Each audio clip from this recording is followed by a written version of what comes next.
People love stories. We've been telling stories for thousands of years to educate our children, to communicate, to pass down information. Stories tend to elicit strong responses in our brain. So when you see a movie, or you watch an ad, or you're reading a book, your brain is responding to particular moments within the story. When you experience joy or you experience tension, that's the chemicals in your brain reacting to the story. Stories set the agenda. All we have to do is look at the stories that are around at the moment surrounding manufacturing industry. We have Bill Shorten blaming the government for destroying industry. We have the unions blaming government and bad management. We have Tony Abbott saying that it's the government's response to ensure that people have new jobs, but over time. And we have organisations, companies, manufacturers who are using a particularly strong story, a particularly strong narrative, which talks about the high dollar, productivity, the lack of competitive regulation in Australia compared to elsewhere. So what does this all mean for manufacturers, for organisations at the moment?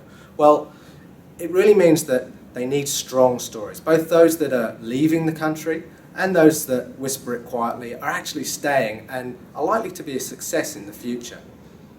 So what does a strong story look like? Well, it has three core elements. It might sound old-fashioned, but the first is a core story, a beginning, a middle, and an end.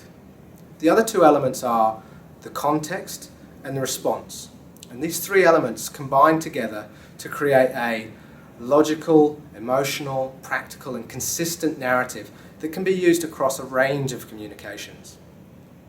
So the core story is really about the heat, the emotional connection that we feel with the story. The context and response is really about a logical, practical, action-orientated approach to narrative. And when we get them all right, we create a sticky story, something that is going to connect with our stakeholders, with our community, with our investors, and with the media. Of course, it's not enough just to create something that we tell once. We have to repeat it over and over and over again to create awareness and to create that connection. What we see all the time is that organisations that are successful in their change management, their reputation management, their stakeholder management, and indeed those manufacturers that are likely to be successful in the future are the ones that look to narrative to create that connection. It's not just about key messages anymore. It's about storytelling, driving that connection.